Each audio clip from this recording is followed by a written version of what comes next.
एक ऐसा सद्गुरु जिसने सत्य का बोध करा दिया, एक ऐसा सद्गुरु जिसने सत्य का बोध करा दिया, आत्मबोध देकर निज में ठहरना सिखा दिया। वो रास्ते भी क्या थे जब हम अपने आप से अनजान थे। सद्गुरु ने दिया आनंद का खजाना, सद्गुरु ने दिया ज्ञान का खजाना, हमें अपने आप से मिला दिया।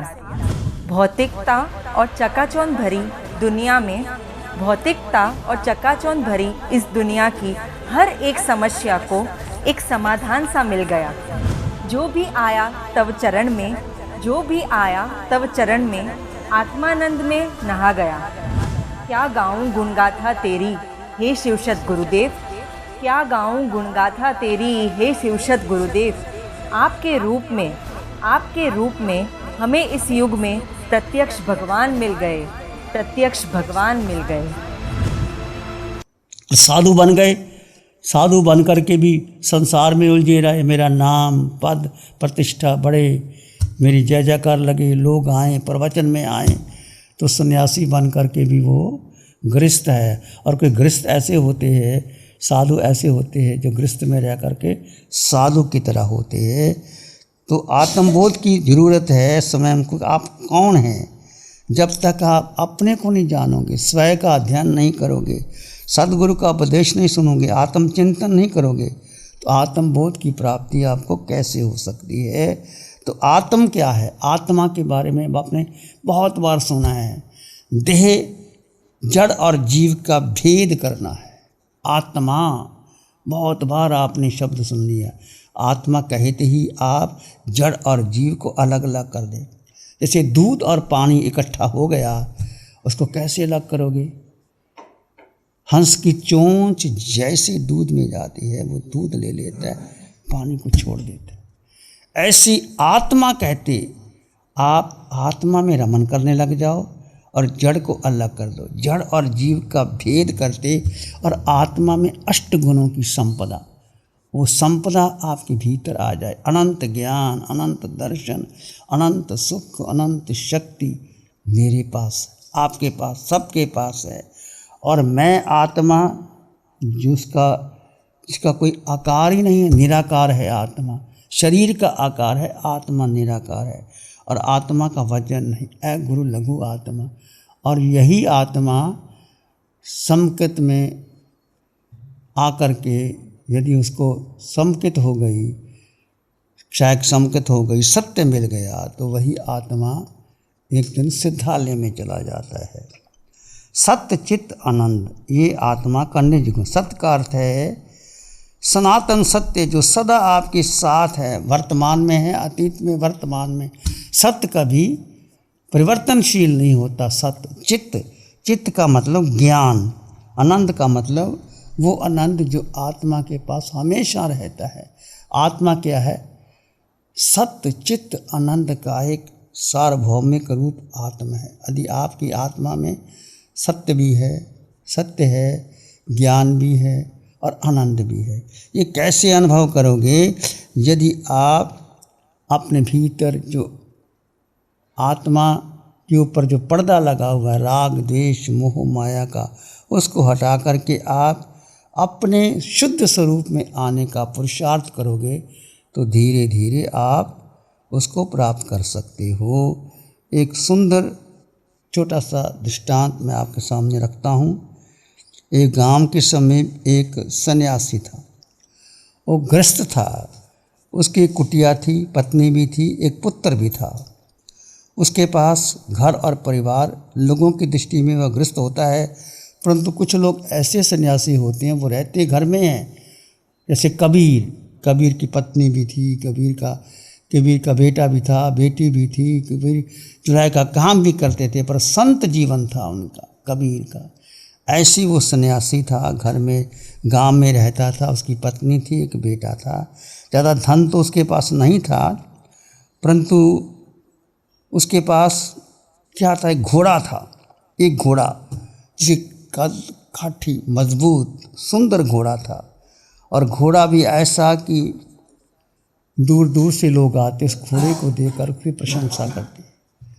एक घोड़ा उस सन्यासी के पास था और कुछ ज़्यादा धन नहीं था।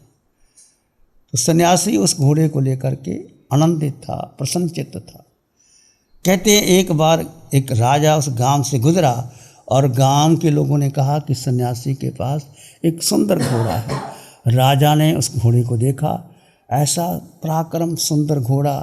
तो राजा ने कहा, महात्मन ये घोड़ा तो मुझे चाहिए, जो आप दाम लेते ले लो, मैं दे दूंगा। वो सन्यासी संतुष्ट था। उसने कहा, ये घोड़ा से मैं प्रसन्न हूँ, ये घोड़ा मुझे, मैं इसको देख कर के आनंदित हूँ, घोड़ा मुझे देख कर के आनंदित है, हम प्रसन्न हैं, हम प्रसन्नता को बांटना नहीं चाहते, ये घोड़ा मैं आपको नहीं दे सकता। राजा ने काफ़ी कुछ कहा, पर सन्यासी ने क्या किया, वो घोड़ा नहीं दिया। राजा चला गया आगे। तो गांव के लोगों को पता लगा, गांव के लोग उनके पास आए, उस सन्यासी के पास, कि तुम्हें पता नहीं वो राजा था, राजा को घोड़ा दे देता तो राजा मालो माल कर देता, तेरा महल बना देता, तुझे इतना धन दे देता, 7 पीढ़ियों तक धन चलता। तो तुमने धन नहीं मांगा और घोड़ा दिया नहीं, तुम कैसा सन्यासी है मूर्ख। गांव के लोग इकट्ठे हो गए। वो मुस्कुराया, सन्यासी क्या मुस्कुराया, चुप करके वो चले गए। कहते इसको क्या समझाना है। आगे दूसरे दिन तीसरे दिन वो घोड़ा रस्सी तोड़ा करके भाग गया, घोड़ा चला गया।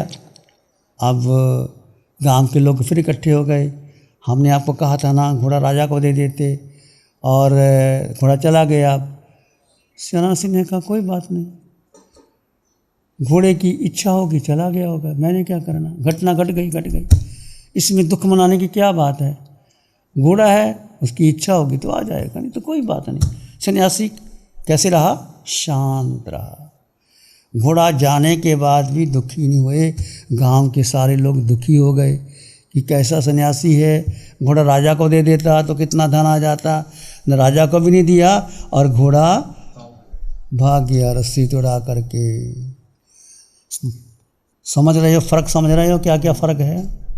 सन्यासी का घोड़ा, सन्यासी शांत है। 5-7 दिन के बाद वही घोड़ा और जंगली घोड़ों को लेकर के वापस आ गया, कई घोड़े और लेके आ गया। तो गांव के लोग तो खुश हो गए। सन्यासी को कहते हैं देखो ये घोड़ा कितना अच्छा है, 5-7 घोड़े और जंगली लेके आ गया, जंगल था। सन्यासी ने कहा ठीक है, इसमें खुशी होने की क्या बात है। घोड़ा गया था, घोड़ा वापस आ गया, जंगली घोड़ा आगे तो आ गए, इसमें मुझे खुशी होने की क्या बात है, घटना घट गई, इसमें खुशी होने की क्या बात है। गांव के लोग कहते आपको खुश नहीं लगती, एक घोड़ा गया, इतने घोड़े 5-7 घोड़े वापस ले आया तो कितनी आपकी इनकम हो सकती है, एक तो राजा का घोड़ा नहीं दिया। उन्होंने कहा देखो इसमें खुशी मनाने की कोई बात नहीं है, जो प्रकृति कर रही है, जो नीति को मंजूर है, जो इसको मंजूर है, ये ले आया, आ गए, लेके जनन ले जाए, मैं अपने आनंद में हूँ, मैं शांति में हूँ, मुझे कुछ नहीं, जो जैसा हो रहा है मैं आनंदित हूँ, प्रसन्नचित्त हूँ, मुझे कुछ नहीं चाहिए। गांव के लोग चले गए वापस। कहते हैं उसी का बेटा घोड़े को लेकर के जंगल में गया, जंगली घोड़े आए थे, उनको ज़रा घोड़े को अच्छी तरह से कसरत कर दूं, घोड़े को मैं अपने काबू कर लूं। तो जंगली घोड़े थे, उसका बेटा सन्यासी का बेटा लेके गया, तो जंगली घोड़े ने उसको गिरा दिया, उसकी टांग टूट गई। टांग टूट गई तो घर में आए तो उस गांव के लोग इकट्ठे हो गए, कहने लगे कितना बुरा हो गया, घोड़े ने गिरा दिया, टांग टूट गई। सन्यासी ने कहा घटना घटनी थी, घट गई, इसमें क्या हो गया, गया था प्रशिक्षण करने के लिए, नहीं हुआ, कोई बात नहीं, ऐसा होना था हो गया। जो नियति, जो प्रकृति हो रहा है उसको होने दो, इसमें ना मैं कुछ करता हूँ, घटना है, घटना घटी तो घट गई, मैंने क्या लेना देना। सन्यासी फिर भी कैसे रहा, शांत रहा, आनंदित रहा, कुछ नहीं। कुछ दिनों के बाद, 1-2 महीने के बाद, उस राजा के पड़ोसी राजा ने उस पर आक्रमण कर दिया। और आक्रमण कर दिया तो राजा को क्या चाहिए, सैनिक चाहिए, तो लड़ने के लिए चाहिए। तो राजा ने हुक्म दिया जितने नगर के, गांव के जो युवा लोग हैं, जो सशक्त हैं, जिनका चल सकते हैं, उनको फौज में भर्ती कर लो। गांव के लोगों को भी राजा का हुक्म हो गया, राजा का हुक्म है तो सबको मानना पड़ता है। जितने गांव के युवक लोग थे वो ले गए, परंतु उसका बेटा तो अपंग था, उसका टांग टूट गया था, वो कैसे जाए, उसको छोड़ दिया, बाकी सबको ले गए। अब ले गए तो गांव के लोगों ने कहा देखो कितना अच्छा हो गया, तुम्हारे बेटे का टांग टूट ही थी, वो रह गया, हम हमारे सब बेटों को ले गए।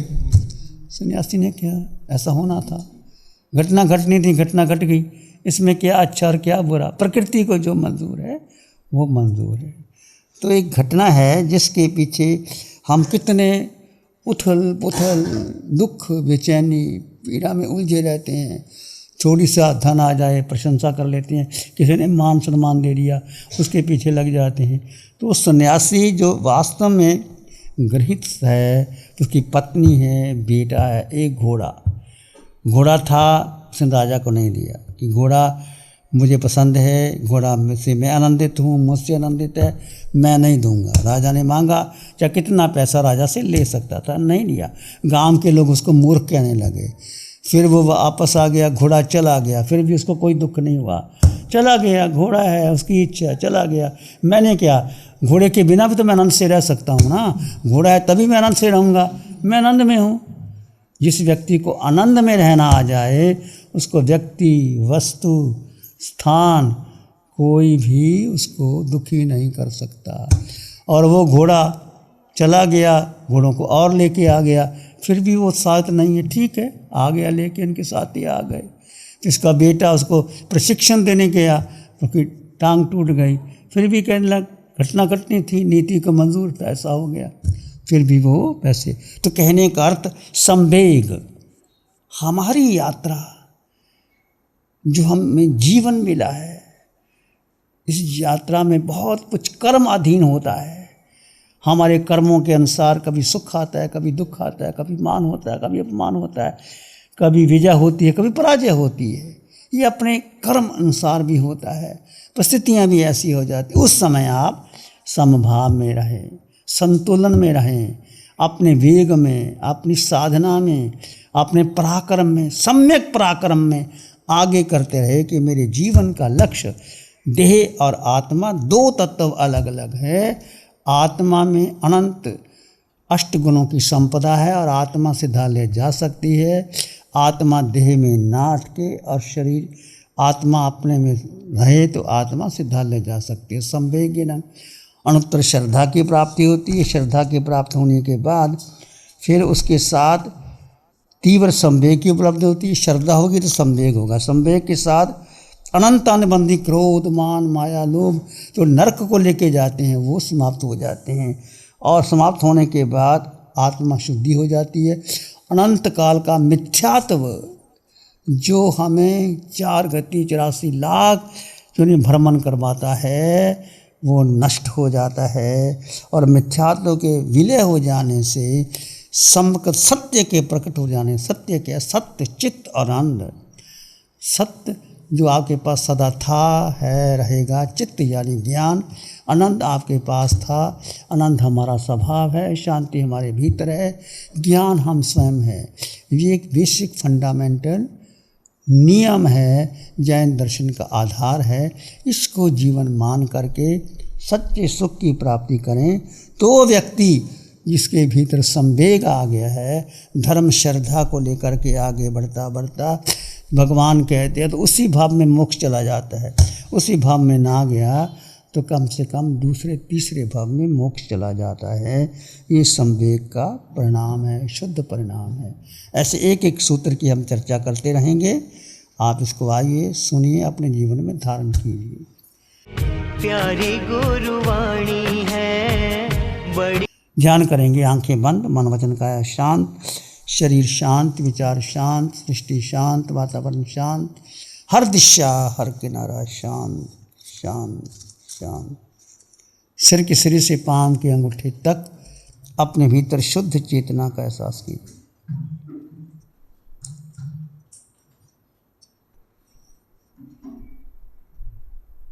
मन वचन काया शांत, शरीर शांत, विचार शांत, सृष्टि शांत, वातावरण शांत, हर दिशा हर किनारा शांत शांत अपने भीतर गहन मौन और शांति का अनुभव करें। विचार आए तो आने दे, जाए तो जाने दे। मात्र दृष्टा, मात्र जानो और देखो। ना भूत में जाओ, ना भविष्य में जाओ। वर्तमान क्षण में अपने को जानो और अपने को देखो। इसी में एक लंबा गहरा सांस लें। अरिहंत परमात्मा के चरणों में अनंत कृतज्ञता ज्ञापित करें। एक और लंबा गहरा सांस। अरिहंत परमात्मा के चरणों में नमन और वंदन। दोनों हाथों को आंखों पे ले जाएं। हल्का सा स्पर्श। धीरे से आंखें खोल सकते हैं। नमो अरिहंतानं, नमो सिद्धानं, नमो आयर्यानं, नमो वज्रायनं, नमो लोय सब साहुनं, धम्म मंगल मुकीठम अहिंसा संयमो तव देवावित्तं नमं संति जस धम्मे श्यामन। श्री चत्तारी मंगलम, अरहंता मंगलम, सिद्धा मंगलम, साहु मंगलम, केवली पाणत्तो धम्मो मंगलम। चत्तारी लोगुत्तम, अरहंता लोगुत्तम, सिद्धा लोगुत्तम, साहु लोगुत्तम, केवली पाणत्तो धम्मो लोगुत्तम। चत्तारी शरणं पवज्जामि, अरहन्ते शरणं पवज्जामि, सिद्धे शरणं पवज्जामि, साहु शरणं पवज्जामि, केवली पाणत्तं धम्मं शरणं पवज्जामि। चारे जगत में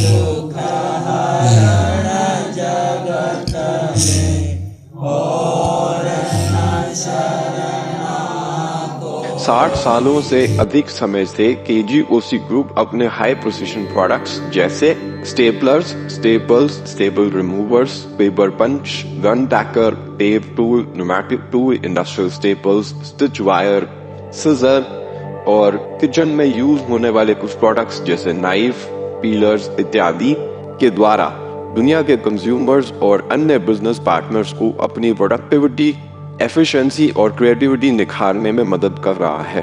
KGOC ग्रुप दुनिया के जाने माने लार्जेस्ट मैन्युफैक्चरर्स में से एक है, जो कि अपने 4 ब्रांड्स कोहे, कंगारू, म्यूनिक्स और माइल्स के माध्यम से दुनिया के लगभग हर देश में उपलब्ध है। यह प्रोग्राम KGOC के सौजन्य से प्रस्तुत है। गुरु हमको ऐसी कृपा दृष्टि दे।